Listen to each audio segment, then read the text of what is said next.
I'm going to show you how to add a post, update files, use Form Publisher, add and create blocks, a new job opening. Cave Consulting, transforming the way you work. Hello, this is Taylor from Cave Consulting, and today I'm going to introduce to you conditional notifications for Google Sheets. Have you ever been staring at a spreadsheet, frantically hitting refresh, waiting for something specific to happen? Or maybe you've missed a crucial data point change buried amongst a sea of cells. Fear not, fellow spreadsheet warriors. Google Sheets conditional notifications are here to save the day. What are conditional notifications? Imagine having a personal data genie in your spreadsheet. That's essentially what conditional notifications are. You set specific criteria for your data, and Sheets does the rest. When those conditions are met, Sheets will let you know exactly what you need to see. What's the purpose of them? With conditional notifications, you can stay on top of critical changes. No more endlessly refreshing your spreadsheet. Get notified the moment a key metric hits your target, inventory dips below a threshold, or a new order comes in. Boost efficiency and avoid errors. Eliminate the manual monitoring, busy work, and focus on what matters. Respond to changes promptly, ensuring your data is always up to date and accurate. Proactive decision making. Get alerted to trends and anomalies as they occur. With real-time insights, you can make informed decisions faster and seize opportunities before they slip away. Streamline teamwork. Collaborate more effectively by setting up notifications for everyone on the team. Everyone gets notified simultaneously, ensuring everyone is on the same page. Now I will show you how to use conditional notifications. I will be using this Google Sheet as an example.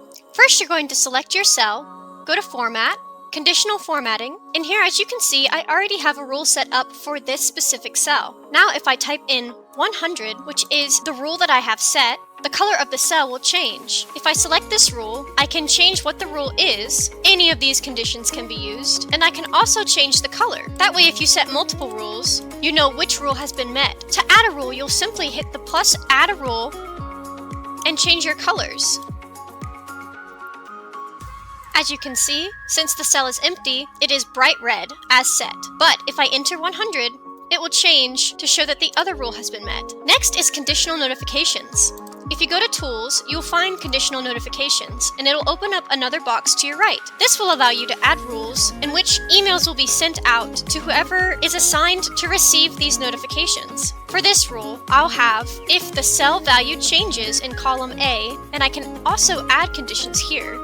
Then I'll enter the email down here of the person to be notified. So if the cell value changes in column A, this email will be getting this notification. It will sometimes take a while, but the email should go through. And this will be what that email looks like. This email was not granted viewing or editing access, so make sure that the people who are assigned to get these notifications are granted the proper accesses. In today's data-driven world, staying ahead of the curve is essential. Google Sheets conditional notifications empower you to transform your spreadsheets from static data dumps into dynamic dashboards that keep you informed and in control. So ditch the constant refreshing and embrace the power of automation. With conditional notifications, your spreadsheets will work for you, not the other way around. Take your spreadsheets to the next level and try conditional notifications today.